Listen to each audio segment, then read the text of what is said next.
ঘর রাখতে সাফ, এবার কেউ পাবে না মাফ। ফিনাইলের গুণেই কম্ম কাবার, আরশোলা মশামাছি জীবাণুর বংশ সাবার। উজ্জ্বল ঘর বারান্দা শত গুণে, বালতি জলে 2 ঢাকনা গুনে গুনে। এবার এলো ডক্টর প্লাস হোয়াইট ফিনাইল, যতই করো ফন্দি, কীট পতঙ্গ জীবাণু সব এবার কফিন বন্দি। এখন ISI মার্কযুক্ত doctor plus phenyl. For trade enquiry 9147139400।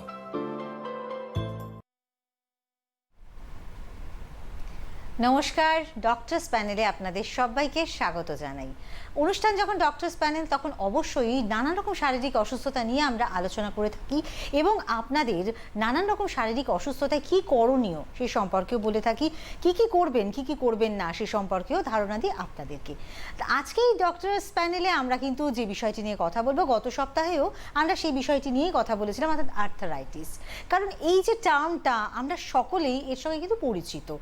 এই টার্মটার সঙ্গে যদি বা কারো পরিচয় নাও থাকে, ব্যথা যন্ত্রণাটা কিন্তু আমরা সকলেই প্রায়শই প্রত্যেক বাড়িতেই বিভিন্ন বয়সী মানুষের ক্ষেত্রে, বিশেষত যাদের একটু এজ হয়ে গিয়েছে, তারা কিন্তু এই ব্যথা যন্ত্রণায় খুব কষ্ট পান। সেটা হতে পারে হাঁটুর ব্যথা, সেটা হতে পারে কোমরের ব্যথা, নানান রকম ব্যথা যন্ত্রণায় কষ্ট পান।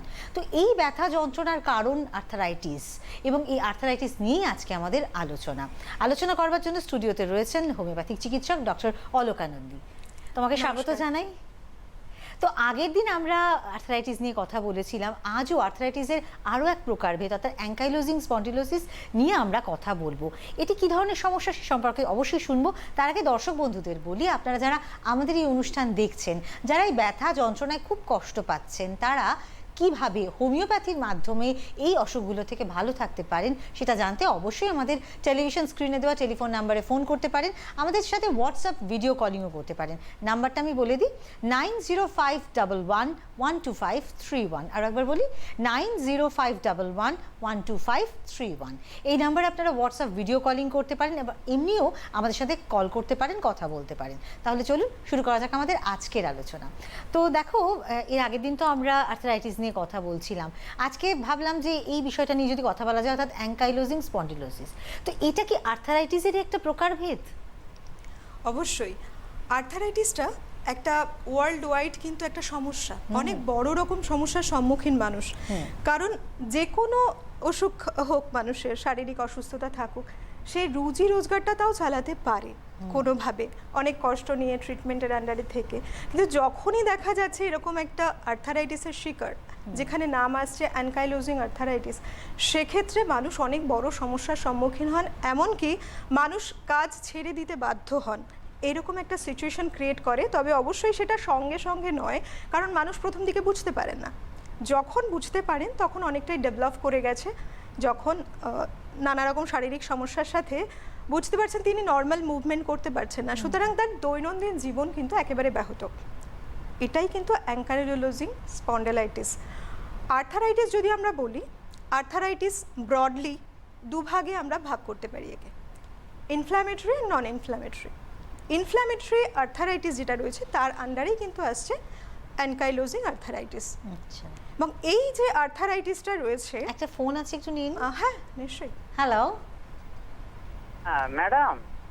হ্যালো। হ্যাঁ বলছি যে ম্যাডাম, আমি মানে ওই বসে থাকলে না উঠতে পারছি না, পাটা থরথর করে কাঁপছে।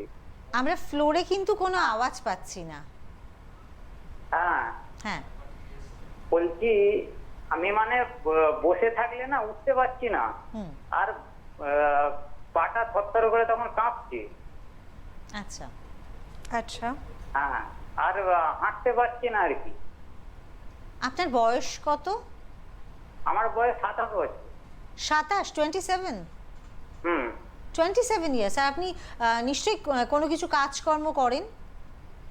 না, কাজকর্ম করতাম আর কি। আমি মানে টিবি রোগে আক্রান্ত ছিলাম। ও আচ্ছা আচ্ছা। হ্যাঁ, এবারে ডাক্তার পায়ের একটু সমস্যা ছিল আর কি, ডাক্তারে আমাকে বেড রেস্ট নিতে বলেছিল। হ্যাঁ, এবার বেড রেস্ট নিয়ে মানে এই দিন চারেক হচ্ছে দেখছি মানে হাঁটাচলা করতে পারতাম। হ্যাঁ, দিন চারেক দেখছি হাঁটাচলাও করতে পারছি না, বসে থাকলে না উঠতে পারছি না। আপনার ওয়েটটা কত? আমার ওয়েট এখন ওই 46। হাইট? হ্যাঁ 56 কেজি ছিল 46 কেজি, হাইট 5 ফুট 7 ইঞ্চি। বেশ, আপনি শুনতে থাকুন, সঙ্গে থাকুন, বলছি আজকে ধন্যবাদ। মানে উনি বোধহয় জানতে চাইছেন ওনার যে ওনার টিভি রোগ অলরেডি ছিল, তো তারপরে উনি হয়তো বা জানতে চাইছেন যে এটা ওনার আর্থ্রাইটিস বা কিছু নাকি। ওনার এটা আর্থারাইটিস হতেই পারে। আমরা আজকে যে বিষয় নিয়ে কথা বলছি, অ্যানকাইলোজিং আর্থারাইটিস, বেসিক্যালি এর যে প্রভাবটা থাকে আমাদের ব্যাক পেইন থেকে শুরু হয়, এবং উনি যে ধরনের সমস্যার শিকার রয়েছেন যে উনি বলছেন উঠতে পারছেন না। ব্যাক পেইনটা এমন হয় এক এক সময় যে যদি রাত্রিবেলা উনি, ওটা জানা হলো না, রাত্রিবেলা উনি শুতে গেলেন, যখন পাশ ফিরতে যান তখন কিন্তু তারা পাশ ফিরতে পারেন না, এতটাই পেইন থাকে, পেইনফুল এই আর্থারাইটিস। এবং সেই সঙ্গে মানুষ বেশিরভাগ রাত্রি 3টে থেকে 4টে এই সময় তার পেইনটা বেশি করে ফিল করেন, অনেক সময় ঘুম ভেঙে যায় ব্যথায়। বসে উঠতে না পারার একটা সমস্যা অবশ্যই আর্থারাইটিস হতেই পারে, তবে সব কোমরে ব্যথাই যে এই অ্যানকাইলোজিং আর্থারাইটিস হবে তা কিন্তু কখনোই নয়। আর সেটা আপনার আদৌ কোন পর্যায়ে রয়েছে এবং আদৌ অ্যানকাইলোজিস আর্থারাইটিস কি না, তার জন্য কিন্তু আপনাকে বেশ কিছু টেস্ট করাতে হবে, একজন ফিজিওথেরাপিস্টের কাছে যেতে হবে, তার পরামর্শ নিতে হবে, দেন একজন ফিজিশিয়ানের সাথেও যোগাযোগ করুন, তিনি কি বলে, বেশ কিছু টেস্ট ওনাকে দেওয়া হবে। টেস্টগুলোর মাধ্যমে যদি বোঝা যায় যে এটা অ্যানকাইলোজিং স্পন্ডিলাইটিস, দেন এর উপরে চিকিৎসা হবে। আচ্ছা, আর তবে এখন, হোমিওপ্যাথিতে উনি কিছু করতে পারেন কি? হ্যাঁ হোমিওপ্যাথির নিশ্চয়ই। মাধ্যমে? আমি এক্ষেত্রে আপনাকে বলবো যে যেহেতু আপনি বসে উঠতে পারছেন না বললেন, অবশ্যই ওয়েট ক্যারি করা বন্ধ করে দিন প্রথমে। যতটা পারেন, যতটা সম্ভব মুভমেন্ট আপনার রাখতে হবে শরীরে। আর সেই সঙ্গে একজন ফিজিওথেরাপিস্টের সাহায্য নিয়ে কিছু এক্সারসাইজ করুন। যদি মনে করছেন যে কিছুটা রিলিফ পাচ্ছেন, তারপরেই খুব তাড়াতাড়ি চিকিৎসকের পরামর্শ নিয়ে আপনার ট্রিটমেন্ট শুরু করুন। আপনি যে পর্যায়ে দাঁড়িয়ে আছেন সেটা কিন্তু আপনার বয়স যেহেতু 27 ইয়ার্স এবং যে প্রবলেমগুলো বললেন এমনটা হওয়ার কথা নয়। সেই সঙ্গে উনি টিউবারকিউলোসিসে অ্যাফেক্টেড ছিলেন অলরেডি। কিছু কিছু সমস্যা কি হয় আমাদের শরীরে যখন বাসা বাঁধে, পরের যে পরিস্থিতিগুলো তৈরি হয়, যেমন ওনার যদি এটা আর্থারাইটিস হয়েও থাকে, যেহেতু ওনার একটা টিউবারকুলোসিস হিস্ট্রি দিচ্ছে, সেক্ষেত্রে ওনার কিন্তু অনেক মোর অ্যাগ্রাভেট করার জন্য কিন্তু সম্ভাবনা অনেক বেড়ে যায় যে কোনো সমস্যা। মানে আমরা বলতে পারি কোমরবিডিটি ওনার কিন্তু রয়েছে অলরেডি। হ্যাঁ, তো সেক্ষেত্রে কিন্তু আপনার শরীরে এমনিতেই ইমিউনিটি পাওয়ারটা একটু কমই রয়েছে, তো সেক্ষেত্রে কিন্তু যে কোনো রকম শারীরিক অসুস্থতা আপনাকে দ্রুত আর তাড়াতাড়ি ধরতে পারে। তো তার জন্য অবশ্যই চিকিৎসকের পরামর্শ নিন। এবং উনি যেটা বললেন যে তুমি কোনো মেডিসিন কি সাজেস্ট করবে ওনার জন্য? যদি আপনি হোমিওপ্যাথির মাধ্যমে, অবশ্যই আমাদের বিএইচএমএস যারা করেছেন অথবা এমডি যারা বিএইচএমএস রয়েছে, অর্থাৎ কোয়ালিফাইড ফিজিশিয়ানদের কাছে আসতে হবে। আপনার যে প্রবলেম রয়েছে আপনি অনেকটাই সেরে উঠতে পারেন। অবশ্যই এখনই বলতে পারছি না প্রগনোসিসটা কেমন হবে, প্রগনোসিসটা অবশ্যই আপনার চিকিৎসকের কাছে না এলে সেটা বলাটা ফিজিক্যালি সম্ভব মেন্টালি না। স্টেট বুঝে কিন্তু প্রগনোসিস সম্ভব। চিকিৎসকের কাছে না আসলে, পরামর্শ না নিলে কিছুই বোঝা যাচ্ছে না যে কত তাড়াতাড়ি রিকভার করবেন। তবে অবশ্যই ভালো থাকবেন এটা বলাই যায়, সুস্থ থাকবেন। তার জন্য বেশ কিছু মেডিকেশন যেমন রয়েছে, সঙ্গে রয়েছে এক্সারসাইজ। এক্স্যাক্টলি, তার মানে আপনি যদি হোমিওপ্যাথির মাধ্যমে আপনি যদি ভালো থাকতে চান, তাহলে তার রাস্তা নিশ্চয়ই রয়েছে, কিন্তু আপনাকে চিকিৎসকের কাছে আসতে হবে। তিনি কিন্তু আপনার সাথে কথা বলবেন এবং আপনার কী ধরনের সিমটমস রয়েছে, নানান রকম প্রশ্ন রয়েছে, যে প্রশ্নগুলোর উত্তর দিলে কিন্তু আপনি যথাযথ একটা মেডিসিন পাবেন এবং তার মাধ্যমে আপনি ভালো থাকতে পারবেন। সঙ্গে অবশ্যই একটু ফিজিওথেরাপির প্রয়োজন রয়েছে, মানে এক্সারসাইজের প্রয়োজন রয়েছে। আর্থ্রাইটিসের প্রসঙ্গটা আসলে এই কথাটা বারবার করেই আসে। বলো। দেখো, এই যে অ্যানকাইলোজিং স্পন্ডিলাইটিস রয়েছে, যার বিষয় ইনফ্ল্যামেটরি আর্থারাইটিস একটা, এই ইনফ্ল্যামেটরি আর্থারাইটিসটাকে যদি আমরা রিকভার করতে চাই, এক্ষেত্রে সুইমিংটা খুব ভালো।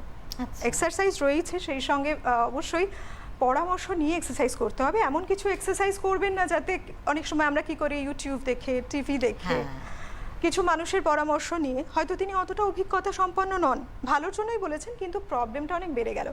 তাই অমন করবেন না, অবশ্যই একজন ভালো ফিজিওথেরাপিস্টের কাছ থেকে পরামর্শ নিয়ে আপনার কি সমস্যা হয়েছে ডাক্তার দেখানোর পর সমস্যা কোন লেভেলে রয়েছে উনি বুঝে আপনাকে যে পরামর্শ দেবেন সেটাকে ফলো করতে হবে। আর এই রকম ধরনের প্রবলেম যাদের থাকে, অ্যানকাইলোজিং স্পন্ডিলাইটিস বেসিক্যালি তাদের ব্যাক পেইন থেকে শুরু করছে স্টার্ট হওয়া। কিন্তু কি হয়, আপনার একটা ঘরে আগুন লেগে গেল, একটা এক্সাম্পল হিসেবে এটাই বলতেই পারি, আমরা দুভাবে আগুনটাকে কিন্তু নেভাতে পারি, জল দিয়েও নেভাতে পারি, আবার অপেক্ষা করতে পারি, দুভাবেই আগুনটা নেভে যাবে। এবার যদি আমি জল আগুনে না দিই, যদি ওয়েট করতে থাকি যে ঠিক আছে আগুনটা তো নিভেই যাবে, তাহলে কি হবে, আলটিমেটলি যখন আগুনটা নিভবে তখন দেখবো আমাদের বাড়িঘর পুড়ে ছাই, কিছুই নেই। হ্যাঁ। এই ধরনের আর্থারাইটিস কি হয়, প্রথমে ব্যাক পেইন থেকে শুরু হয়, স্যাক্রোইলিয়াক জয়েন্ট থেকে শুরু হয়। যদি আপনি দীর্ঘদিন ট্রিটমেন্ট করাচ্ছেন না, ফেলে রাখছেন, বুঝতে পারছেন না, অথবা যে ঠিক আছে আজকে একটু আধটু ব্যথা হচ্ছে, দেখা যাক যদি সেরে ওঠা যায়, আস্তে আস্তে কিন্তু স্প্রেড করতে থাকবে, সার্ভাইকাল স্পাইন পর্যন্ত অ্যাফেক্টেড হয়ে যায়। এবং not only cervical spine, peripheral বেশ কিছু জায়গাও অ্যাটাক করে, যেমন আমাদের শোল্ডার, হিপ বোন, অ্যাঙ্কেল, হ্যান্ড, এই জায়গাগুলো কিন্তু ধীরে ধীরে অ্যাফেক্ট হয়। তাই বলি যে যদি আপনার শরীরে এমন কোনো সমস্যা দেখতে পাচ্ছেন যে লোয়ার ব্যাক পেইন রয়েছে, অনেক দিন হয়ে গেল, পেইন কিছুতেই যাচ্ছে না, পেইনটা হিপে রয়েছে, শরীরকে ভালো করে স্ট্রেচ করতে পারছেন না, মুভমেন্ট করছেন পেইনটা বেড়ে যাচ্ছে, তখন বুঝতে হবে যে তার শরীরে কিন্তু কোনো রকম কমপ্লিকেশন তৈরি হয়েছে। মেবি সেটা আর্থারাইটিস, কারণ যে কোনো জয়েন্টস পেইন মানেই আমরা সেটাকে নাম দিয়েছি আর্থারাইটিস। 206খানা আমাদের শরীরে হাড়, আর জয়েন্টসও রয়েছে অনেকগুলো। কোন ধরনের আর্থারাইটিস যদি না বোঝা যায়, ট্রিটমেন্ট কিন্তু সম্ভব নয় এবং সেরে ওঠা সম্ভব নয়। কারণ যে ধরনের আর্থারাইটিসে তিনি অ্যাফেক্টেড বা যে ধরনের ব্যথা তার কারণ শরীরে বাসা বেঁধেছে, সেটাকে আগে জানতে হবে, তাহলেই রিমুভ করা সম্ভব। আর হোমিওপ্যাথি ট্রিটমেন্টের মধ্যে এলে অবশ্যই হোমিওপ্যাথি গোড়া থেকে একটা সমস্যাকে কিন্তু রিলিফ দেয়। তাই অবশ্যই চলে আসুন, একজন চিকিৎসকের পরামর্শ নিন। বেশ কিছু হোমিওপ্যাথিক হসপিটাল রয়েছে, গভর্নমেন্ট এবং নন গভর্নমেন্ট অর্গানাইজেশন, যে কোনো হসপিটালে চলে যান এবং একজন অভিজ্ঞ ডাক্তারের পরামর্শ নিতে পারেন। আপনি ভালো থাকবেন এটুকু তো বলতেই পারি। অনেক সময় দেখা যায় উইথ মেডিকেশন, কিছু মাদার টিনচার্স রয়েছে, কিছু পোটেন্সিস মেডিসিন রয়েছে, এই মেডিকেশনের মাধ্যমে পেশেন্ট দীর্ঘদিন ট্রিটমেন্ট নিচ্ছেন। সেই সঙ্গে লাইফস্টাইল মডিফিকেশন কিছু রয়েছে, ঠিক, আমরা খাদ্য অভ্যাস বলি কিছু চেঞ্জ করতে, সেই সঙ্গে এক্সারসাইজ তো দিয়েই থাকি। সব কিছু যদি তিনি ভালোভাবে মেনটেন করেন প্রপার ওয়েতে, তার মেডিসিনটা হয়তো উইথড্র করতে হতে পারে, পুরোপুরি সুস্থ হয়ে যেতে পারেন। তাও বলবো ম্যান টু ম্যান ভ্যারি করে। অনেকে মনে করেন যে দুজন একই রকম পেইন ফিল করছেন, দুজন হয়তো একইভাবে সেরে উঠবেন তাড়াতাড়ি, সেটা কিন্তু নয়। প্রগনোসিসটা সবার শরীরে একরকম হয় না, তার শরীর বুঝে, আর সেটা একমাত্র একজন চিকিৎসক বলে দিতে পারে আপনার জন্য কোনটা প্রপার ওয়ে। তাই ফেলে না রেখে চিকিৎসা করাটা খুব জরুরি। সত্যি তাই, প্রত্যেকটা মানুষের ইন্ডিভিজুয়াল কিন্তু শরীরের ক্ষমতাটা এক এক রকম। কেউ হয়তো ওষুধ খাচ্ছেন, তার হয়তো একদিন দুদিন এই ব্যাপারটা রিলিফ হয়ে গেল, আবার অনেকে কিন্তু বেশ খানিকটা সময় লাগছে। সেটা ডিপেন্ড করছে আপনার শরীরে কী ধরনের ক্ষমতাটা রয়েছে তার ওপর। আর এই যে ব্যথা যন্ত্রণা, এটা কিন্তু সত্যিই তাই যে আমরা যখন কোনো ব্যথা যন্ত্রণায় কষ্ট পাই, তখন কিন্তু কোনো কিছুই ভালো লাগে না, কোনো কিছুই মন দিয়ে করা সম্ভবপর হয় না সে ব্যথা যন্ত্রণার কারণে। তা হতে পারে সেই ব্যথা যন্ত্রণাটা আর্থ্রাইটিসের কারণে, বা এরকমও হতে পারে যে অন্য কোনো একটা বড় অসুখ হয়তো আপনার রয়েছে, তার একটা সিমটম কিন্তু ব্যথা যন্ত্রণা হতেই পারে। আপনারা যে সমস্ত দর্শক বন্ধুরা আমাদের অনুষ্ঠান দেখছেন, তারা যদি আমাদের সঙ্গে টেলিফোনে কথা বলতে চান অবশ্যই কথা বলতে পারেন, কিন্তু ভিডিও কলেও আমরা কথা বলতে পারি আপনাদের সঙ্গে। তার জন্য আরও একবার জানিয়ে দেবো আমাদের নাম্বার 9051112531। আরও একবার বলি 9051112531। এই নাম্বারে আপনারা হোয়াটসঅ্যাপ ভিডিও কলিং করলে সরাসরি কথা বলতে পারবেন আমাদের সঙ্গে, আমরাও আপনাদেরকে দেখতে পাবো, কথা বলতে পারবো এবং আপনার সমস্যার সমাধান দেওয়ার চেষ্টা করতে পারবো। তো আমরা এই যে অ্যাঙ্কাইলোজিং স্পন্ডিলোসিস যেটা বলছিলেন, হ্যাঁ, যে একটা অর্গান কিন্তু এফেক্টেড হতেই পারে। কি হয়, আইরাইটিস অনেক সময় অ্যাঙ্কাইলোজিং স্পন্ডিলাইটিসের কারণ। মানুষ বুঝতে পারছে না, দেখছেন অনেক দিন থেকে চোখে একটা ইনফ্ল্যামেশন হয়েছে, পুরো রেডনেস রয়েছে চোখে, সেই সঙ্গে পেইন রয়েছে, আর ঝাপসা দেখছেন। খুব স্বাভাবিকভাবে একজন মানুষ কি মনে করবে, চোখের প্রবলেম। তিনি কি করবেন, একজন চোখের ডাক্তারের কাছে যাবেন, যে কি প্রবলেম হয়েছে। তিনি হয়তো বুঝতে নাও পারেন যে এটা অ্যাঙ্কাইলোজিং স্পন্ডিলাইটিসের কারণ তিনি গেছেন কিন্তু চোখের কমপ্লিকেশন নিয়ে। আসলে দানা বেঁধেছে প্রবলেমটা অন্য জায়গায়, তার অ্যাঙ্কাইলোজিং স্পন্ডিলাইটিসের শিকার সেই কারণে তার চোখে এরকম কমপ্লিকেশনস এসছে। এটা মানে অন্য কোনো একটা অসুখের জন্য সিমটমসটা একেবারে ডিফারেন্ট হতেই পারে। বাউল সিনড্রোমে আসতে পারে, কি হচ্ছে, তার স্টুল ক্লিয়ার হচ্ছে না, তার দেখা যাচ্ছে যে তার খুব একটা অ্যাবডোমিনাল পেইন হচ্ছে, মেবি তার কারণও লুকিয়ে রয়েছে এই অ্যানকাইলোজিং স্পন্ডিলাইটিসের মধ্যে। তার কারণ আমি প্রথমেই বললাম, এক্ষেত্রে কি হয়, একটা HLA-V27 আমরা কিন্তু টেস্ট করতে দিই।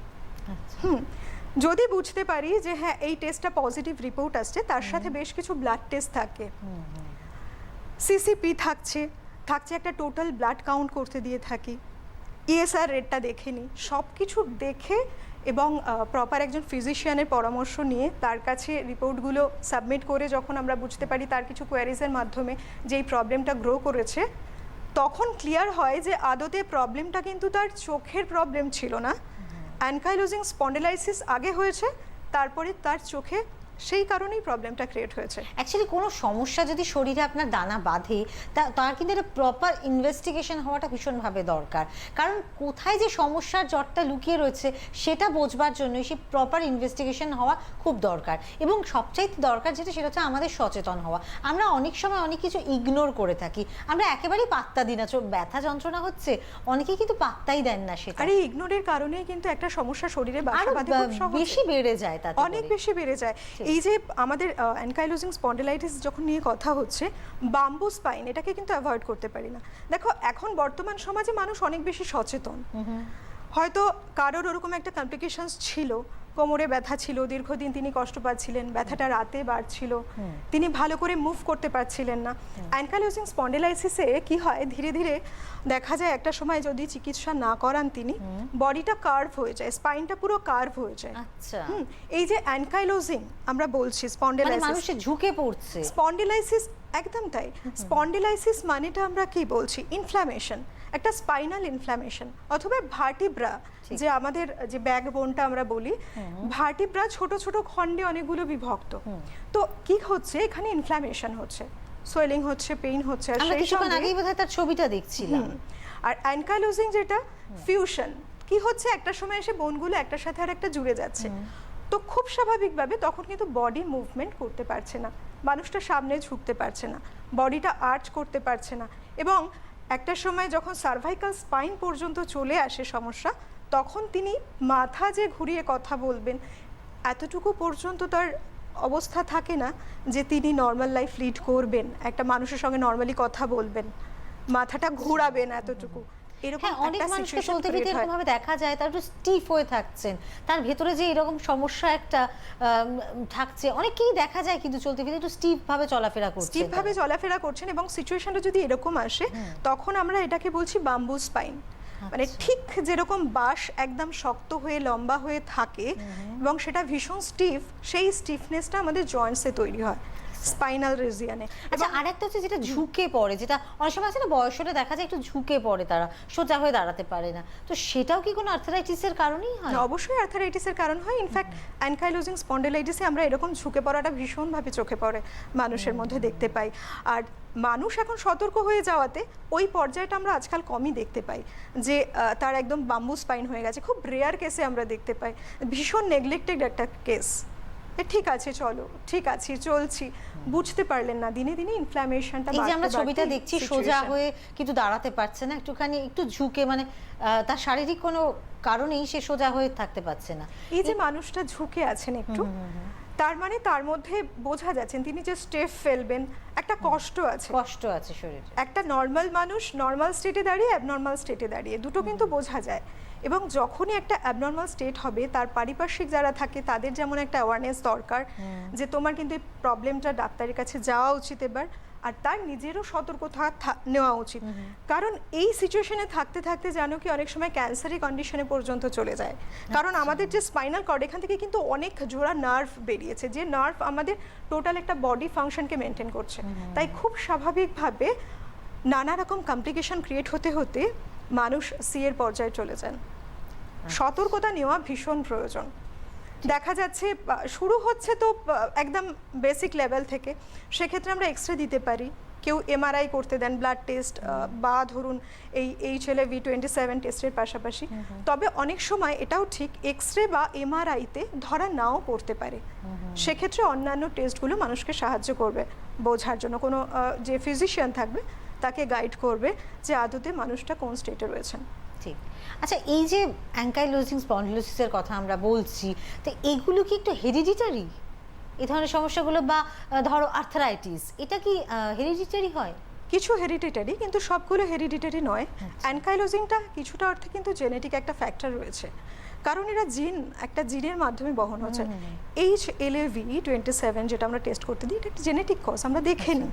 আর সেই সঙ্গে বলবো যে স্পাইন ট্রেচের যে আসনগুলো রয়েছে সেগুলো করতে, আপনি যদি মনে হয় যে এরকম একটা কন্ডিশনের শিকার, সেক্ষেত্রে সেই মানুষটি যদি সূর্য প্রাণায়াম করেন, ভুজাঙ্গা আসন করে থাকেন, এটা তার জন্য খুব লাভজনক হবে।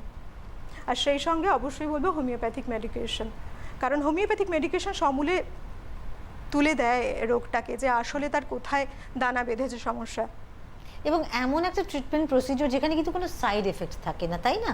কোনো সাইড এফেক্ট থাকে না, এবং সেই মানুষের যে সমস্যা, যে শারীরিক যন্ত্রণা বা কষ্ট, সেটা কিন্তু সমূলে একদম ধ্বংস করে। আচ্ছা, আমরা একটু শুনি মেডিসিন যেটা অ্যাকচুয়ালি কি, এটা ন্যাচারাল ওয়েতে তৈরি একটা মেডিসিন। ন্যাচারাল ওয়েতে তৈরি বলে এই সাইড এফেক্ট কিন্তু ভীষণ মিনিমাম, থাকেই না, অথবা হলেও খুবই মিনিমাম। মানুষ সেটা ওইভাবে রিয়েলাইজ করতে পারেন না। তবে হিরোইক ডোজে যদি চিকিৎসা করা হচ্ছে, এই জন্যই বলা হয় একজন কোয়ালিফাইড ফিজিশিয়ানের কাছে যেতে, BHMS বা MD BHMS। কেন কি, হিরোইক ডোজে দেখা যাচ্ছে একজন পেশেন্টকে চিকিৎসা করা হচ্ছে এবং সেটা হয়তো ভালোভাবে ডায়াগনোসিসই করা হয়নি কেসটা, তখন তার প্রবলেম ক্রিয়েট হতে পারে। সেক্ষেত্রে একজন অভিজ্ঞ ডাক্তারের পরামর্শ নিয়ে মেডিকেশন নিজের উপরে অ্যাপ্লাই করা ঠিক আছে। মানে আপনারা যখনই কোনো হোমিওপ্যাথি চিকিৎসকের কাছে যাবেন, তখন অবশ্যই তাকে একজন অভিজ্ঞ চিকিৎসক হতে হবে, এবং মানে সঠিকভাবে যেন তিনি আপনার উপর অ্যাপ্লাইটা করতে পারেন, তাহলেই কিন্তু আপনার যে সমস্যা নিয়ে আপনি যাচ্ছেন তার কাছে, সেই সমস্যার সমাধান হবে। আমরা একটুখানি কারণ সম্পর্কে জেনে নিই। যে অ্যাঙ্কাইলোজিং স্পন্ডিলোসিস বা আর্থারাইটিসের কথা আমরা বলছি, কি কারণে হচ্ছে এরকম, এবং এই যে ডে বাই ডে বাড়ছে মানুষের মধ্যে এই ধরনের আর্থারাইটিস হওয়ার প্রবণতা, সেটা কেন, কি কারণে হচ্ছে? কিছুটা তো জেনেটিক কজ রয়েছে, এবং তার সাথে কিছুটা লাইফস্টাইল মডিফিকেশন। বিশেষ করে আমরা যদি দেখি এই অ্যানকাইলোজিং স্পন্ডিলাইসিসটা মিডল এজ মানুষের মধ্যে বা চিলড্রেনদের মধ্যে হতেই পারে। বয়সের কোনো এজ লিমিট নেই, কিন্তু হ্যাঁ, একটা যেটা থাকে আমাদের বিষয়, যে কোন বয়সটা বেশি এফেক্টেড হচ্ছেন মানুষ। দেখা যাচ্ছে ইয়াং জেনারেশন ভীষণভাবে এফেক্টেড। যদি লাইফস্টাইল দেখি, আজকাল বেশিরভাগ মানুষ কি করেন, ল্যাপটপে অনেক ঘন্টার পর ঘন্টা কাটাচ্ছেন, কম্পিউটারে ঘন্টার পর ঘন্টা কাটাচ্ছেন, কিংবা এই ইয়াং জেনারেশন অ্যান্ড্রয়েড ফোন ভীষণ ইউজ করছে কন্টিনিউয়াস। আমরা সর্বত্র যেখানেই যাই দেখতে পাচ্ছি ফোনে মুখ গুজে আছে। এটা একটা বড় কারণ এবং তারা কি করে, এগুলো নিয়ে চর্চা করতে করতে এতটাই ব্যস্ত, তার শরীরে ঠিকঠাক মুভমেন্ট হচ্ছে না, একভাবে বসে আছেন। কখনোই একভাবে, এই যে বসে থাকতে থাকতে কখন সেটু, মানে এই যে আমরা পশ্চারের কথা বলি, সোজা হয়ে বসে থাকাটা ভীষণভাবে দরকার, সেটাও তো পশ্চার অনেক সময় ঠিকঠাক থাকছে না। হ্যাঁ, সেটা একটা এফেক্ট ভীষণ ইম্পর্টেন্ট জিনিস। কোথায় আনইভেন গ্রাউন্ডে চলছে, এবং অনেক সময় দেখা যায় কিছু নেগলেক্টেড কারণ থাকে। কীরকম নেগলেক্ট করছে, হয়তো ইয়াং এজ রয়েছে, তারা কোনো স্পোর্টসের সাথে জুড়ে আছে, কিংবা নর্মালি মাঠে খেলতে গেল, নিজেদের কাছে কোনো মাঠ আছে, বন্ধুদের সাথে মিলে খুব আনন্দের সাথে খেলা তো করছে, ইনজুরি হলো, সে ঠিক আছে, পড়ে গেছে, ইনজুরি হয়েছে, ওটাকে নেগলেক্ট করলো, তার থেকে ভবিষ্যতে কিন্তু দেখা যাচ্ছে তার যে কমপ্লিকেশন একটা তৈরি হচ্ছে, তখন রিয়েলাইজ করছে না, একটা সময় গিয়ে বুঝতে পারবে যে আর্থারাইটিসটা একটা তৈরি হয়ে গেছে, কজটা ছিল পড়ে যাওয়াটা তার। সে কারণে যদি ইনজুরি সেরকম হয়ে থাকে, কখনোই ফেলে না রেখে ডাক্তারের পরামর্শ নেওয়া উচিত। ভেঙে গেল বা সেরকম পর্যায়ে, বা মুচকে গেল সেরকম পর্যায়ে না গেলেও, যদি বা চোট আঘাত লাগে, অবশ্যই একজন চিকিৎসকের পরামর্শ নেওয়া প্রয়োজন, কারণ সেটা ভবিষ্যতে আর্থারাইটিস টার্ন নিতে পারে, তাই না? অনেকে ভেঙে গেলে বা মুচকে গেলে তখন হয়তো ডাক্তারের কাছে যাচ্ছে, ট্রিটমেন্ট করছে, কিন্তু হয়তো তখন এক্সট্রিম পর্যায়ে, কারণ সে চলতে পারছে না, ওই পর্যায়টা আসতে দেওয়ার আগেই যদি ডাক্তারের সঙ্গে পরামর্শ নেন ইনজুরি হলে, তাহলে পেশেন্টটা ভালো থাকবেন।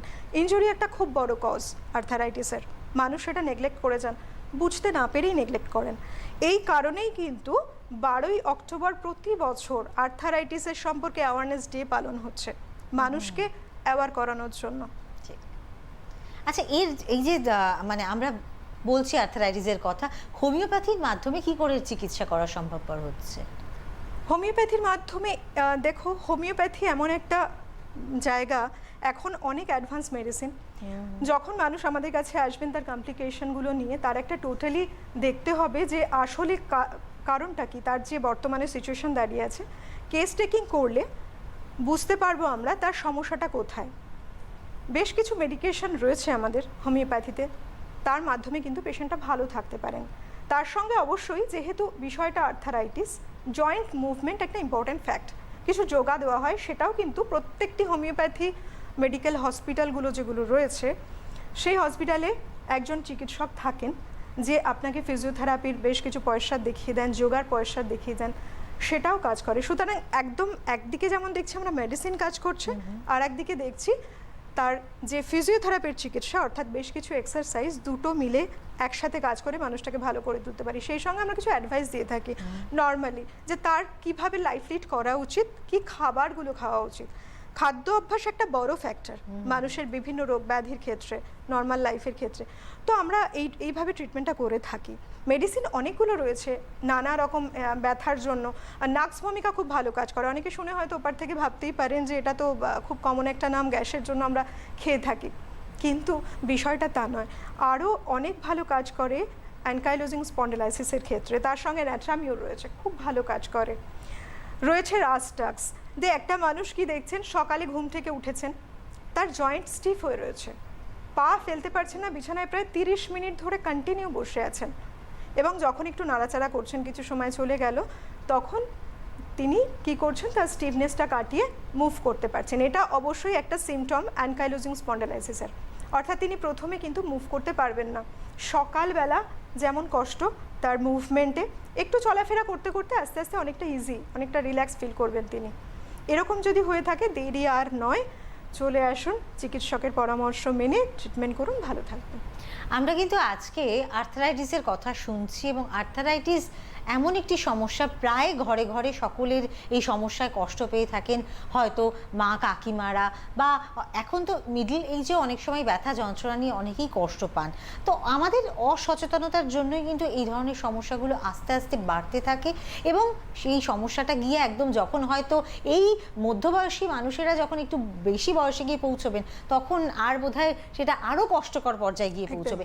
আমাদের উদ্দেশ্য হচ্ছে কি আপনাদেরকে সচেতন করা, যারা এই মাঝ বয়সে এসেও ব্যথা যন্ত্রণা বা আর্থারাইটিসের ব্যথায় কষ্ট পাচ্ছেন, তারা যাতে এখনই সচেতন হয়ে ওঠেন এবং চিকিৎসকের কাছে গিয়ে আপনার প্রপার ট্রিটমেন্ট করেন, তাহলে কিন্তু ভবিষ্যতে আপনি ভালো থাকতে পারবেন।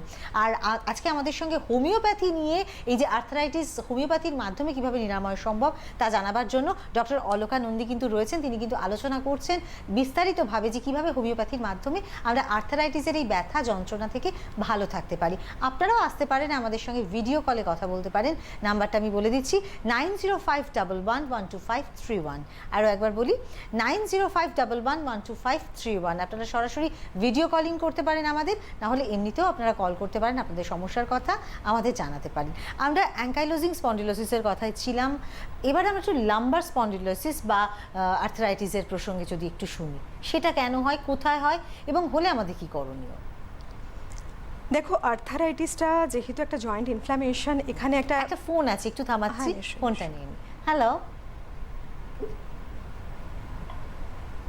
হ্যালো, হ্যাঁ বলুন। বলছি পায়ে আর্থারাইটিস। আচ্ছা, বয়স পায়ের কোন কত, আপনি জায়গাটা কে ব্যথা? বলছেন? আগে তো একটু বলুন, হ্যাঁ? আপনি কে বলছেন? আমি বর্ধমান থেকে বলছি। আচ্ছা, আপনার বয়স কত? আসলে রোগটা আমার নয়, আমার বাবার, কিন্তু বাবা তো এখন ঘরে নেই। আমি হঠাৎ মা ফোনটা দেখে বললো একটুখানি ফোনটা করে একটুখানি ডাক্তারের নাম্বার বা কিছু পেলে ভালো। আচ্ছা আচ্ছা, বয়স কত বাবার? বাবার বয়সটা কত? 46। 46, তাই তো? হ্যাঁ। 46। আর বাবা কি করেন? বাবা হচ্ছে ইনভার্টার ব্যাটারি কাজ করে, ব্যাটারি ব্যবসা আছে। কোনো বিজনেস, ভারী জিনিস কিছু ক্যারি করতে হয় এরকম নয়, তাই তো? না, যথেষ্ট ভারী জিনিস, একটা ব্যাটারি 60 কিলোর উপরে হয়। ওনার ব্যথা আচ্ছা। কোথায় বললেন? ব্যথা হচ্ছে বুড়ো আঙুলের যে জয়েন্টটা থাকে, ওই জয়েন্টটার ওখানে। আচ্ছা, আরেকটা কথা আচ্ছা, বলে জানাতে হবে, উনি বডি বলছেন, ওয়েটটা কত? উনি বডি ওয়েট বলছেন- কত বাবার? হ্যাঁ? বাবার বডি ওয়েট কত? বডি ওয়েটটা কত হবে? 55 প্লাস, 55 উপরে, 55 থেকে 60। আচ্ছা, 55। বুঝলে খুব একটা এটা বেশি ঠিকই ঠিক আছে। না। ম্যানেজেবল। আপনাকে বলবো, আপনি যে ধরনের ব্যথার কথা বলছেন, আমাদের এই গ্রেট টো জয়েন্টে যখন ব্যথা, ওনার এটা গাউট হয়েছে। হ্যাঁ, প্রথমে বলবো আপনি সঙ্গে থাকুন। টেলিফোন করার জন্য ধন্যবাদ, সঙ্গে থাকুন। ওনার এটা গাউটের প্রবলেম। ওনাকে প্রথমেই প্রোটিন জাতীয় জিনিসগুলো খেতে আমি না করব, রেড মিট অ্যাভয়েড করবেন, ফাস্ট ফুড বন্ধ, প্রসেসিং যে মিটগুলো রয়েছে কিংবা বেশ কিছু গ্রেইন রয়েছে যেটা গ্লুটামিক অ্যাসিড যুক্ত থাকে, সেগুলো খাওয়া অ্যাভয়েড করতে হবে সম্পূর্ণরূপে। বেশি করে শাকসবজি খান, গ্রিন লিফি ভেজিটেবল খেতে পারেন। অনেকে বলে যে নানা রকম খাবার, টক খেলে ব্যথা বেড়ে গেল। আমি একটা জিনিস এখানে বলবো, অনেকে মনে করেন টক খেলেই ব্যথা বেড়ে যায়, তাহলে তো টকটা যদি বন্ধ করে দেন ব্যথা হওয়ারই কথা নয়, তাই না? সেটা তো হয় না, টক বন্ধ করেও ব্যথা থাকে। আসলে লিমিটেড একটা খাবার খেতে হবে। আপনি টক খেতে পারেন, লিমিটেড খাবার। আর যেহেতু একটা গাউটের সমস্যা রয়েছে আপনার বাবার, আপনি ওনাকে অবশ্যই বলুন যে একজন চিকিৎসকের পরামর্শ নিতে। হ্যাঁ, আপনি যদি চান, যেমন উনি নাম্বার চাইছিলেন হোমিওপ্যাথি কোনো মেডিকেশনের দ্বারা সুস্থ করানোর জন্য, সেক্ষেত্রে বলবো ভালো হয়ে যাবে। আপনার দেখতে হবে শুধুমাত্র যে গাউটের যে ইউরিক অ্যাসিড লেভেলটা রয়েছে সেটা কতটা। তার কারণে আমরা কিছু পরীক্ষা করতে দেবো ব্লাড টেস্টের মাধ্যমে, দেখে নেব যেভাবে খাদ্য অভ্যাস এবং লাইফস্টাইল বলবো আমরা, যা যা কিছু করণীয় যদি মেনটেন করতে পারেন প্রপার ওয়েতে, আপনার বাবা কিন্তু সম্পূর্ণরূপে সুস্থ হয়ে যেতে পারেন। ব্যথাটা কতদিন থেকে হচ্ছে সেটা অবশ্য জানা বাকি রয়ে গেল, সেটা জানলে আরো ভালো প্রশ্ন থাকে, সেটা ওভার দ্য টেলিফোন এত জিজ্ঞাসা করা সম্ভবপর হয় না। তাই অবশ্যই আপনার বাবার যে ব্যথাটা রয়েছে, সেই ব্যথাটা আপনি যদি ট্রিটমেন্ট করান যদি উনি, তাহলে নিশ্চয়ই ভালো হতে পারবে। এবং যেটা সাসপেক্ট করা হচ্ছে যে ওনার গাউট হয়েছে এবং ব্লাডে ইউরিক অ্যাসিডটা বারবার জন্যই বোধহয় এই ধরনের সমস্যাটা হয়েছে। তাই গাউটে কি হয়, গাউটে অ্যাকচুয়ালি আরেকটা টেলিফোন আছে, আমাদের একটু নিতে হবে, তারপর আসছে এই প্রসঙ্গে। হ্যালো হ্যালো হ্যালো, আমি সুধরাম ঘোষ বলছিলাম। বলুন। নমস্কার, বলুন। নমস্কার, আমি শিলিগুড়ি থেকে বলছি। বলুন। আমার না পড়ে গিয়ে মেরুদণ্ডতে মানে কি চোট পেয়েছিলাম, তো কোমরের যে মাঝখানে বলে ওখানটা না, আমি তারপরে ডাক্তাররা এমআরআই করলাম দুবার, তারপর বলছে ওখানটা নাকি হাড়টা নাকি নেই বলে, তারপরে বলে খাল টাল ক্যালসিয়াম খাচ্ছি, এটাকে একটু আমার উপায় বলে দিতে পারবেন? বুঝলাম না, হাড়টা নেই বলতে? মানে পড়ে গিয়ে আমি কোমরে চোট পেয়েছিলাম, কোমরে। আচ্ছা, মেরুদণ্ডের ওখানটা। আচ্ছা, তো ওখানটা এমআরআই করালো আমাকে ডাক্তার, তখন বলছে হাড়টা ওখানে ক্ষয় হয়ে গেছে, বলে কি এটা তো আপনার ঠিক হবে না, তো বেল পড়া, তারপরে অনেক কিছু পরামর্শ দিল। তো করছি, এটা থেকে হোমিওপ্যাথি না এলোপ্যাথিতে সামনে একটু পরামর্শ দিতে পারবেন? আচ্ছা, আপনার বয়স কত? 43। 43 বছর বয়স। ওজনটা কি আপনার ঠিকঠাক আছে না ওজন বেশি? ওজন আমার 50 থেকে 55 হবে। ঠিক আচ্ছা, আছে, ওজন ওটা তাহলে ঠিকই manageable। আছে। ঠিক আছে, কিছু জিজ্ঞাসা আর কিছু? না, আপনি সঙ্গে থাকুন। ধন্যবাদ আপনি সঙ্গে টেলিফোন থাকুন। করার জন্য, আপনি শুনতে থাকুন। দেখুন, আপনি যে ধরনের সমস্যা বললেন, ওনার বেল্ট পরতে দিয়েছেন এবং উনি পড়ে গেছেন, হাড় ভেঙে গেছে। একটা কারণ হতে পারে যদি ডাক্তার বলে থাকেন যে ওনার এটা কজ হচ্ছে অস্টিওআর্থারাইটিস, মেবি, কারণ বলছেন ক্ষয়ে গেছেন, ওটাও বললেন ক্ষয়ে গেছেন। ক্ষয়ে গেলে ডেফিনেটলি এটা আর্থারাইটিস, এটা অস্টিওআর্থারাইটিসই মনে হচ্ছে। কারণ অস্টিওআর্থারাইটিসে একটা জিনিস আমরা ভীষণভাবে লক্ষ্য করেছি, এই যে খানিকক্ষণ আগে আমরা বলছিলাম, দেখো যে ব্যথা মানে চোট আঘাত লাগলেও তার থেকে সেটা কিন্তু টার্ন নিতে পারে আর্থারাইটিসে। এটা অনেকটা সেই ধরনেরই ঘটনা মনে হচ্ছে। হ্যাঁ, কিন্তু একটা এখানে প্রশ্ন আছে যে দেখো, উনি যেহেতু বললেন যে ওখানে হাড়টা ক্ষয়ে গেছে, প্রথমে বললেন ক্ষয়ে গেছে, এই কথাটাই বললেন, তার মানে অস্টিওআর্থারাইটিস যদি হয়ে থাকে, দীর্ঘদিন থেকে উনি আর্থারাইটিস ক্যারি করে নিয়ে এসেছেন, এটা কিন্তু চোটের জন্য নয়। আর্থারাইটিসটা এমন একটা পর্যায়ে চলে গেছে, জায়গাটা স্টিভ হয়ে গেছে। মেবি উনি পড়ে যাওয়ার পর ওই স্টিভনেসের কারণেই জায়গাটা ভেঙে গেছে, যে কারণে ওনাকে বেল্ট এখন ব্যবহার করতে হচ্ছে। অনেক সময় আর্থারাইটিসটাও যদি সেই পর্যায়ে যায়, তখন তাকে বেল্ট ব্যবহার করা হতেই পারে, করতে বলা হতেই পারে, তার কারণ তার সাপোর্টের জন্য। বেল্টটা কিন্তু কোনো ট্রিটমেন্ট নয়, এটা জাস্ট রিলিফ, তাই না? হ্যাঁ, অবশ্যই রিলিফ। কারণ বেল্টের মাধ্যমে কি হবে, কোমর যদি তিনি সোজা করতে না পারেন, চলবেন কি করে? তো বেল্টটাকে যদি টাইট করে বাঁধা হয়, আমাদের বোনটা অনেকটা সাপোর্ট পাবে, সেক্ষেত্রে মুভমেন্ট সহজ হবে। এইবার আপনি হোমিওপ্যাথি চিকিৎসকের কাছে হোমিওপ্যাথি আসতেই পারেন, তবে বলবো অবশ্যই যদি এটা হাড় আপনার যেহেতু ভেঙে গেছে, প্রথমে আগে যে কাজ কোনো অর্থোপেডিক্সের কাছে গিয়ে হাড়টা কি কন্ডিশন দেখে নিতে হবে। নিশ্চয়ই আপনাকে ব্যবস্থা দিয়েছেন তিনি, আপনি আন্ডার ট্রিটমেন্ট রয়েছেন, মেডিকেশন রয়েছেন। এইবার যদি আপনি মনে করেন যে আপনি হোমিওপ্যাথির আন্ডারে আসতে চান, হাড় আপনার জুড়ে গেছে, যে জায়গাটা ভেঙেছিল ঠিকঠাক আছে, অবশ্যই আসতে পারেন। আমরা মেডিসিনের মাধ্যমে, লাইফস্টাইল মডিফিকেশনের মাধ্যমে, এক্সারসাইজের মাধ্যমে আপনাকে পরামর্শ দিয়ে সারিয়ে তুলতে পারি। সেক্ষেত্রে আপনি ভালো থাকবেন। আপনার বয়সটা যেহেতু মিডল এজে রয়েছে, খুব বেশি 46 ঠিক আছে, একটা অ্যাভারেজ এজ, দেখা যেতে পারে যে কতটা আপনি ভালো থাকতে পারেন। খুব বেশি ওল্ড এজে কিন্তু বলাই হয় আমাদের যে আপনি শুধু ভালো থাকবেন, কতটা কিওর করবেন বলতে পারছি না, কিন্তু যেহেতু 46 ইয়ার্স ওল্ড আপনার, মেবি আপনি অনেকটাই কিওর করতে পারেন এই সিচুয়েশন থেকে। তাই চলে আসুন, যে কোনো জায়গায়, যে কোনো হোমিওপ্যাথি হসপিটালে যোগাযোগ করতে পারেন, অথবা আপনার পছন্দ মতো যদি কোনো পরিচিত ডাক্তার থাকে সেখানেও যোগাযোগ করতে পারেন। হোমিওপ্যাথি মেডিকেশনের মাধ্যমে, ট্রিটমেন্টের মাধ্যমে আপনি ভালো থাকবেন। আর একটা ফোন আছে। হ্যালো, হ্যালো, হ্যাঁ বলুন, কে বলছেন? নমস্কার ম্যাডাম, নমস্কার। হাওড়া থেকে বলছি। হুম, আমার বয়স 56। 58। দীর্ঘদিন আমার এই ঘাড়ের নিচেটা ব্যথা, প্রচন্ড ব্যথা। ঘাড়ের নিচে? ঠিক মানে মাথার থেকে খাঁজটা, আচ্ছা, হ্যাঁ হ্যাঁ, মাথার নিচের থেকে খাঁজটা, আচ্ছা, এই পোর্শনটাতে। মানে 8 থেকে 8 বছর তো ব্যথাটা হয়ে আছে। প্রথম দিকে যে ব্যথাটা ছিল ওটা আপনার পুরো মানে মাথাটা পুরো ভারী হয়ে থাকতো সবসময়, কিন্তু ব্যথাটা এখনো পর্যন্ত কিওর হচ্ছে না। আমি হোমিওপ্যাথি দেখাচ্ছি, ডাক্তারবাবু তো বলছে তোমার স্পন্ডিলাইটিস সেরে গেছে, কিন্তু ব্যথাটা হয়ে আছে কেন যদি একটু বলেন সেটা আমি বুঝতে পারছি। আচ্ছা, একটা কথা বলুন, ব্যথাটা কি আপনার কন্টিনিউয়াস হয় নাকি মাঝে মধ্যে হয় আবার কমে যায়? 24 ঘন্টাই আমার মাথাটা ভারী হয়ে থাকে, মানে প্রথম থাকতেই আমার এই 8-10 বছর মাথাটা ভারী হয়ে আছে, কিন্তু এখন অনেকটা ফ্রি হয়েছে, 75% ফ্রি হয়েছে, 25% বাকি আছে।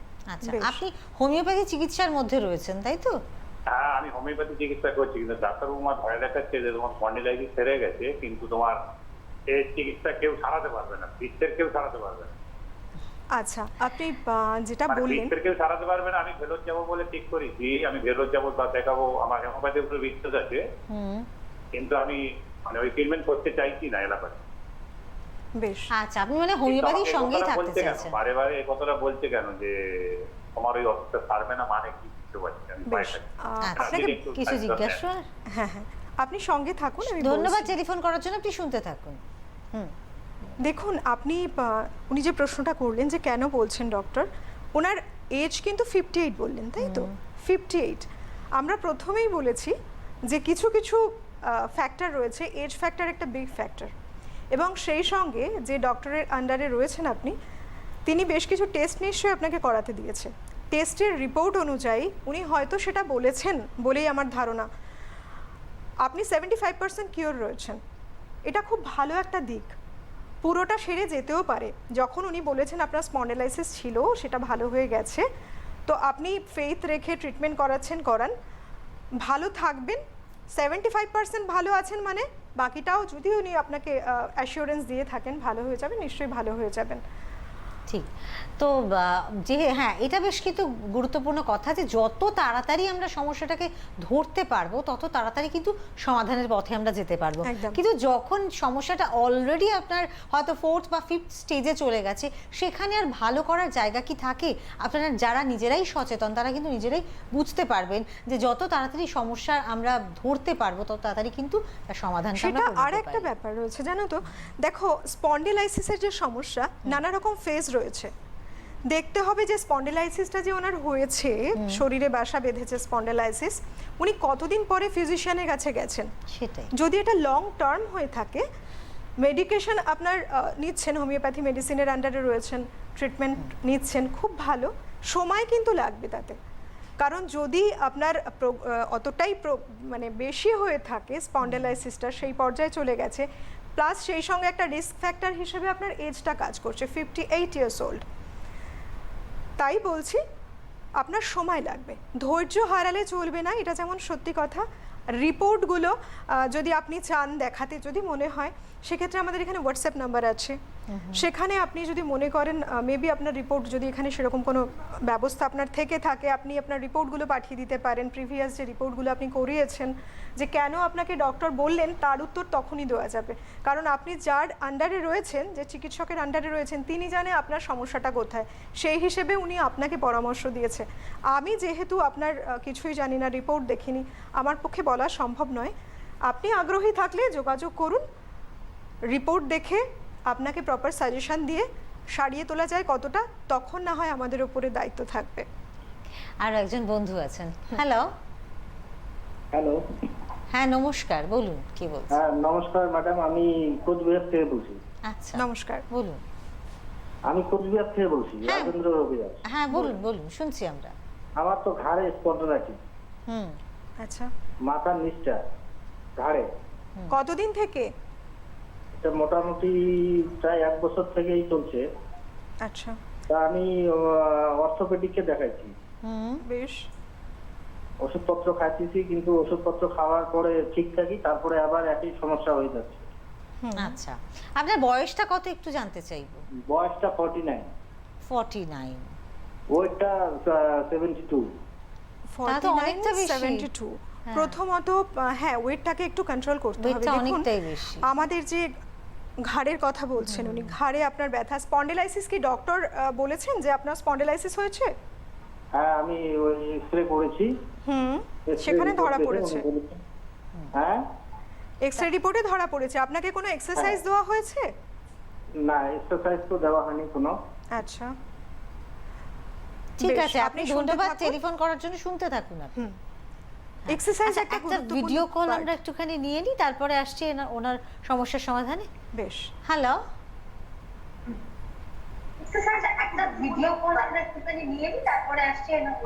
আপনি টেলিভিশন সেটের ভলিউমটা মিউট করুন, টেলিভিশন সেটের ভলিউমটা মিউট করুন। হ্যালো। হ্যাঁ বলুন। বলুন। হ্যাঁ, বলুন বলুন, আমরা শুনছি, বলুন।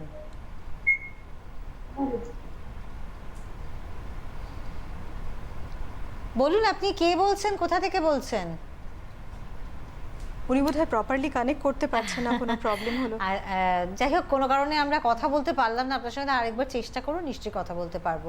তো যে দর্শক বন্ধু আমাদের ফোন করেছিলেন, ওনার কথা একটুখানি ওনার শুনে নিই, বিষয়টা কি আমি করণীয় বলতে ওনার? চাইবো যে উনি যেহেতু আন্ডার মেডিকেশন রয়েছেন, একজন অ্যালোপ্যাথ ডক্টরকে দেখিয়েছেন এবং সেই সঙ্গে উনি অনেক দিন, 1 বছর হলো বললেন, তাই তো, যে স্পন্ডিলাইসিস রয়েছেন। দেখুন, আমি এটা বলতে পারি, যেহেতু আপনার 1 বছর ধরে স্পন্ডিলাইসিস ধরা পড়েছে, সেক্ষেত্রে হোমিওপ্যাথির মাধ্যমে সারিয়ে তোলা অবশ্যই সম্ভব হতে পারে। আমি রিপোর্ট যদিও বা দেখিনি, রিপোর্ট দেখলে আরও স্পষ্টভাবে বলতে পারতাম।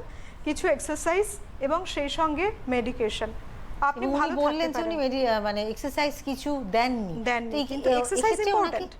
এক্ষেত্রে ওনাকে কি ইমিডিয়েটলি কোনো ফিজিওথেরাপিস্টের সঙ্গে যোগাযোগ করা প্রয়োজন কিছু এক্সারসাইজের জন্য? আমাদের ক্ষেত্রে যেটা হয়, যখন কোনো পেশেন্ট আমাদের কাছে আসেন, তখন আমরা কিন্তু বলি বেসিক্যালি, যদি মনে হয় যে পেশেন্টের ফিজিওথেরাপি দরকার।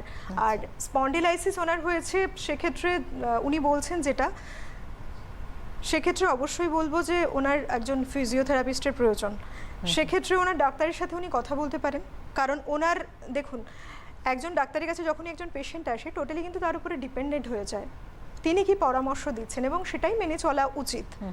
তাই আপনার ডাক্তারের সাথে কথা বলুন, নির্দ্বিধায় কথা বলতেই পারেন, কারণ আপনার এক্সারসাইজ করাটা ভীষণ প্রয়োজন। উইদাউট এক্সারসাইজ আপনি স্পন্ডিলাইসিস নিয়ে যেভাবে বসে আছেন, শুধু মেডিকেশন, এটা পসিবল নয় ঠিক হওয়া, এটা অনেকটাই বলতে পারি। এবং উনি বললেনও, স্টিল একই রকম রয়েছে ওনার কমপ্লিকেশন। এবার এই কথাটা বারবার করে বলা হচ্ছে যে এই যে এক্সারসাইজ করার কথা আমরা বলছি, আপনি আজকে আপনাকে বলা হলো বলে আপনি যেমন তেমনভাবে এক্সারসাইজ করলেন, মেবি সেই এক্সারসাইজটা হয়তো আপনার জন্য নয়। তাই আপনি যে এক্সারসাইজটা করবেন সেটা অবশ্যই আপনার চিকিৎসকের পরামর্শে করবেন বা আপনার ফিজিওথেরাপিস্টের পরামর্শে করবেন। আপনি কিন্তু নিজে থেকে কোনো এক্সারসাইজ যদি করেন, তাহলে আপনার সেই ব্যথা জায়গা কিন্তু হতে পারে যে আরও বেশি করে ব্যথা হলো, তাই কখনো সেটা করবেন না, অবশ্যই পরামর্শ নিয়ে তবেই করবেন। আরও একজন বন্ধু আছেন। হ্যালো। হ্যাঁ নমস্কার, আমি নমস্কার। দমদম থেকে বলছি। হ্যাঁ, বলছি যে আমি আমার মেয়ের ব্যাপারে জানতে চাচ্ছি। বলুন। বলছি যে আমার মেয়ে ওয়ার্ক ফ্রম হোম এই কাজ করছে আর কি। কত? তো ওয়ার্ক ফ্রম হোম। আচ্ছা, ওয়ার্ক ফ্রম হোম কাজ, ওর বাড়ি থেকেই কাজ করে আর কি। বলছে সেই এক প্রায় 2 ঘন্টা 3 ঘন্টা চলতে থাকে। অনেক সময় খাওয়াটাকে টাইমলি খেতে পারে না, স্নান টান কোনো কিছুই টাইমলি হয় না। তো এইরকম ওর জীবনযাপন যাচ্ছে, কিন্তু ওর দেখছি ও একটুখানি ঝুঁকে পড়েছে সামনের দিকে, পিঠের দিকটাতে খুব মানে উঁচু মতো নিচু হয়ে গেছে। তো এই অবস্থায় আমি কি করব, কিভাবে ও চলবে, কিভাবে খাওয়া দাওয়া কি করবে কি একটু যদি ডাক্তারবাবু যদি একটু বলেন তাহলে খুব ভালো হয়।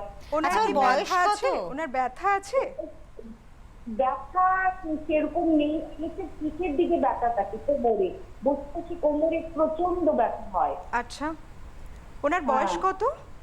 ওনার বয়স হচ্ছে 28। আর আর ওয়েটটা ওজনটা একটু অবশ্যই জানতে হবে, ওজন কত? ওজনটা ওর নর্মালি আছে প্রায় 58 কেজি হবে কম। 58। বেশ, আপনি Okay, শুনতে থাকুন। ঠিক আছে, ধন্যবাদ টেলিফোন করার জন্য। শুনুন আপনি। যেহেতু আপনার মেয়ে ওয়ার্ক ফ্রম হোম লম্বা সময় তাকে বসে কাজ করতে হচ্ছে, অবশ্যই বলবো মাঝে মধ্যে একটু ব্রেক নিতে হবে। কন্টিনিউ যে কাজটা করছেন একভাবে বসে, কিছুই নয়, জাস্ট যেখানে বসে কাজ করছেন দাঁড়িয়ে একটু হাঁটাচলা করে আসবেন আশেপাশ থেকে, বাড়ির বাইরেও বেরোনোর দরকার নেই, মাঝে মধ্যেই ব্রেকটা তাকে নিতে হবে। আর একটা বিষয় হলো উনি কিন্তু ঝুঁকে, খুব স্বাভাবিকভাবে আমরা যখন ল্যাপই ইউজ করছি, ল্যাপটপে কাজ করছি, কম্পিউটারে কাজ করছি, একটু ঝুঁকে টেন্ডেন্সি চলেই আসে কাজ করতে করতে ঝুঁকে যাওয়া। সেটা ওনাকে সচেতনতা নিয়ে কাজ করতে হবে। নইলে উনি যদি নিজেকে, প্রত্যেকেই চাই আমরা নিজেকে ভালো থাকতে, সুস্থ থাকতে, ওনাকে সেটার দিকে খেয়াল রাখতে হবে। এই দায়িত্বটা উনি একাই নিতে পারেন। সেই সঙ্গে আপনি গার্জিয়ান হিসেবে পাশে আছেন, ওনাকে অ্যাওয়ারনেস জোগাতে হবে আপনাকে। বারবার বেশি যদি ঝুঁকে গিয়ে কাজ করেন, সেটা না হয়ে যে লেভেলটা আছে কম্পিউটার ল্যাবের ঠিক তার চোখের লেভেলে যদি সম্ভব হয় এরকম জায়গায় রেখে যদি কাজ করতে পারেন, পিঠ সোজা রেখে, সেটা খুব ভালো। সেই সঙ্গে ওনাকে হাঁটা চলা যেমন অভ্যেস করতে হবে, মাঝে মধ্যে একটু ব্রেক নিয়ে নিয়ে নিজের ভালো থাকার জন্য সেটা করতে হবে অবশ্যই। বুঝতে পারি কাজ মানে একটা কনসেন্ট্রেশন ব্রেক হলে খুব অসুবিধে এবং হয়। এই যে কোভিড সিচুয়েশনে এই অভ্যেসটা কিন্তু মানুষের মধ্যে বেড়েছে। শুধুমাত্র যে একটা ওই মিডল এজের মানুষদের তা তো নয়, অনেক বাচ্চাদেরও তো এখন এই যে অনলাইনে পড়াশোনার সিস্টেমের ফলে তাদেরও কিন্তু এই সমস্যাটা হচ্ছে, বেড়েছে। এবার উনি কিন্তু আরেকটা বিষয় তবুও- জানতে চাইছিলেন, আমাদের ফুড হ্যাবিটসটা কি হবে? ফুড হ্যাবিটসটা যেহেতু উনি বসে কাজ করছেন, সুতরাং ওনার মুভমেন্ট কম হচ্ছে শরীরে মুভমেন্ট কম মানে আমাদের যেটা বুঝতে হবে ডাইজেস্টিভ যে সিস্টেমটা সেটা কিন্তু বিঘ্নিত হচ্ছে। ম্যাক্সিমাম টাইমে উনি বসে কাজ করছেন, পরিশ্রমটা বসে- কম হচ্ছে অনেক। পরিশ্রম কম হচ্ছে, মুভমেন্ট কম হচ্ছে। আমরা যে কারণে বলি যে একটা হেলদি শরীরের জন্য কি করতে হয়, রাত্রে 8টার মধ্যে খাওয়াটা শেষ করতে হবে, লাইট খাবার খেতে হবে, সকাল থেকে রাতে একটা খুব ফুড হ্যাবিট সুন্দরভাবে এগিয়ে নিয়ে যেতে হবে। দেখুন উনি কিন্তু মুভমেন্ট করতে পারছেন না, সুতরাং সহজ পাচ্য যে খাবারগুলো রয়েছে, গ্রিন লিফি ভেজিটেবল খাবেন উনি, একটুখানি যে কোনো মিল্ক প্রোডাক্ট খেতে পারেন, যেটা ক্যালসিয়াম যদি ডেফিসিয়েন্সি থেকে থাকে বা আগামী দিনে যাতে ডেফিসিয়েন্সি না আসে সেটা খেতে পারেন, কারণ উনি একজন মেয়ে এবং আমাদের বোন যেটা রয়েছে ক্যালসিয়াম ওখানে রয়েছে, সে কারণে ভালোভাবে সেই সাপ্লিমেন্টটা যোগাতে হবে। সুস্থ একটা খাদ্য অভ্যাস তৈরি, সেই সঙ্গে লাইফস্টাইল তৈরি আপনার মেয়ের হাতেই। আর যদি মনে হয় প্রবলেমটা আর একটু বেড়ে গেছে, কোনো ফিজিশিয়ানের পরামর্শ অবশ্যই নিতে হবে।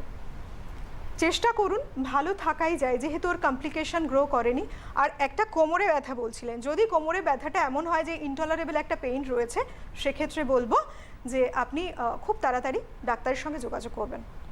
অসংখ্য ধন্যবাদ তোমাকে এত সুন্দর করে বলবার জন্য। এবং আমার মনে হয় যে সমস্ত দর্শক বন্ধুরা আজকে অনুষ্ঠান দেখলেন, স্পন্ডিলোসিস, এই আর্থারাইটিস ইত্যাদি নিয়ে একটা ধারণা দেওয়া সম্ভবপর হলো। এটা খুব গুরুত্বপূর্ণ যে আমাদের লাইফস্টাইল মডিফিকেশন কিন্তু বারে বারে আসছে এই প্রসঙ্গ, আমাদের খাদ্যাভ্যাসটা একেবারে ঠিকঠাক করতে হবে। সুতরাং এই সমস্ত বিষয়গুলো যদি মেনটেন করা যায় তাহলে আমরা ভালো থাকবো এবং আমরা আশা রাখছি আমরা সবাই ভালো থাকবো। আজকের মতো এখানেই শেষ করছি। নমস্কার। নমস্কার।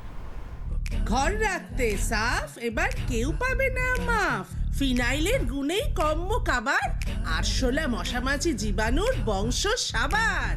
উজ্জ্বল ঘর বারান্দা শত গুণে, বালতি জলে 2 ঢাকনা গুনে গুনে। এবার এলো ডক্টর প্লাস হোয়াইট ফিনাইল, যতই করো ফন্দি, কীট পতঙ্গ জীবাণু সব এবার কফিন বন্দি।